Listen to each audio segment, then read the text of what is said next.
Hey, good morning. It's Friday morning. I hope you're having a great day. I hope you're excited for the weekend. It's going to be another nice and cool and temperate, relaxing, very cool, very probably 73, 74 degrees Mississippi weekend. Much like San Diego or something like that. Just no humidity. The air won't be so thick that you can't stand it. No, it's Mississippi, so it's going to be miserable because that's what it is now. It's just what we do here. It's that time of year where you can get your spoon and drink the air. Just scoop the air into your mouth and drink it because it's so humid. So, no matter where you find yourself this weekend, I hope you have a wonderful weekend. I hope you can take time to worship with us. I would invite you to worship with us online at St. Matthew's, stm-umc.org/live. You'll be able to watch our worship with us online at 11 o'clock this Sunday, both our traditional and our intersection service. I would invite you to take time this Sunday to worship with us in that way. Hope you're doing well. Love you guys. Miss seeing a lot of your faces. One day soon, but I love you. Today we're going to be reading a passage that's interesting. It's one that, as a preacher who's done a lot of weddings, I've referenced this story a lot. There's some really neat stuff here when you dig into it. This is the wedding at Cana, the water into wine a miracle in John chapter 2. We'll read John 2, 1 through 12. On the third day, there was a wedding in Cana of Galilee. The mother of Jesus was there. Jesus and his disciples also had been invited to the wedding. When the wine gave out, the mother of Jesus said to him, "We have no wine." They have no wine. And Jesus said to her, "Woman, what concern is that to you and to me? My hour is not yet come." His mother said to the servants, "Do whatever he tells you." Now standing there were 6 stone jars for the Jewish rites of purification, each holding 20 or 30 gallons.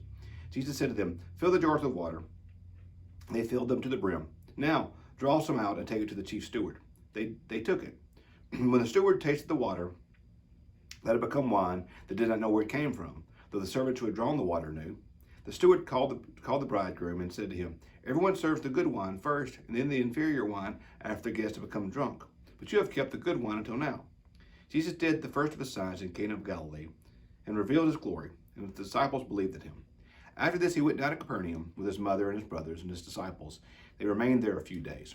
Okay, there's a couple things that always make me laugh about this story. One is, I love the interaction between Jesus and Mary, where Mary says, "They have no wine." And Jesus said to her, "Woman, what concern is that to you and to me? My hour is not yet come."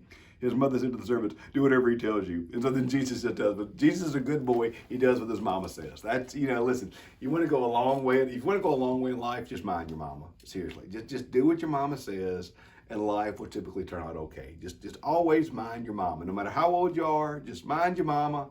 It's going to work out fine for you. So I just love that. Like, he's like, "It's not time. Woman, what has this to do with me and you?" And she tells the servants, "Do what he says. Just do what he says." And those Jesus is like, I can almost see him going, "Fine." And so he does it. But what's really cool about the Gospels, particularly John's Gospel, is really good about this. But many of them, it's really neat that sometimes the Gospels almost have like a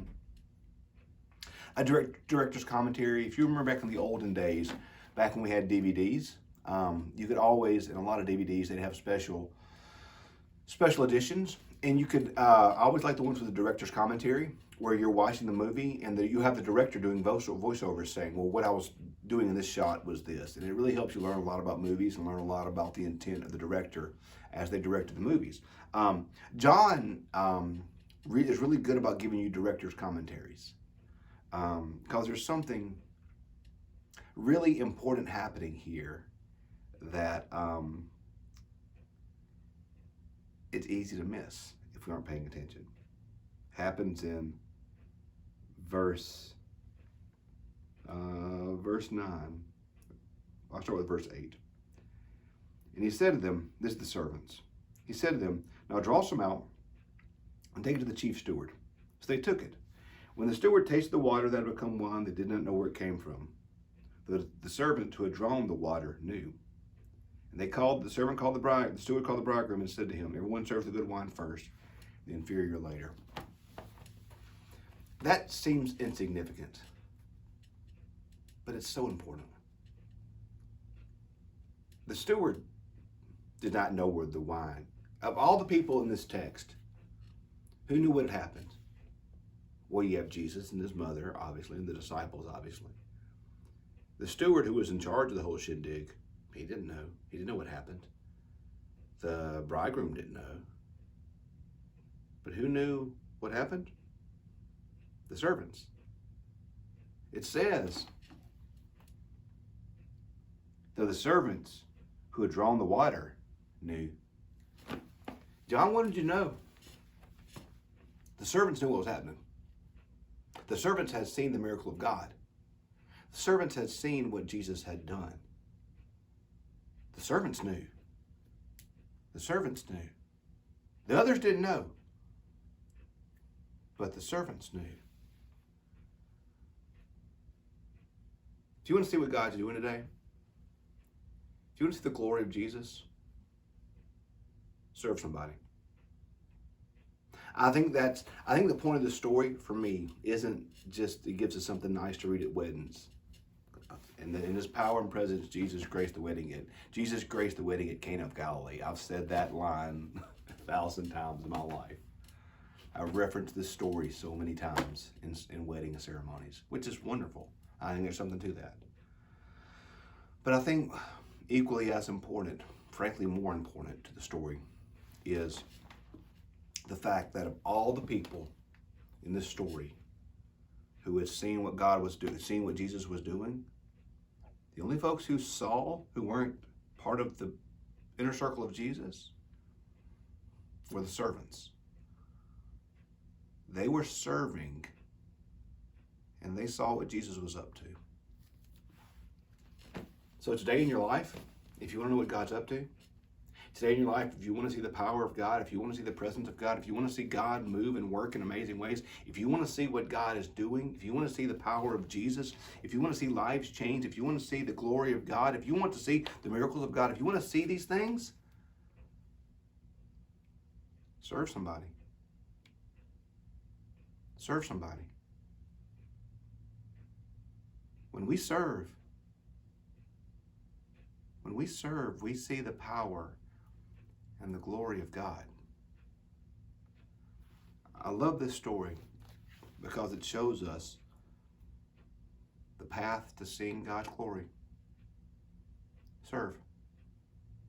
No one knew but the servants. Today, if you want to see God's glory, if you want to see the skies open and the miracles performed, serve someone. See what God does. Serve your family, serve your friends, serve your co-workers. Serve. Serve. And as we serve, we see the miracles and we see the glories of God. So today, this weekend, serve somebody and see what God does. Hey, love you guys, praying for you. Have a great day today. Have a great weekend. Worship with us Sunday morning at online, stm-umc.org/live. I can't wait to worship with you then. Can't wait to see you soon. Have a great weekend. We'll see you Monday morning.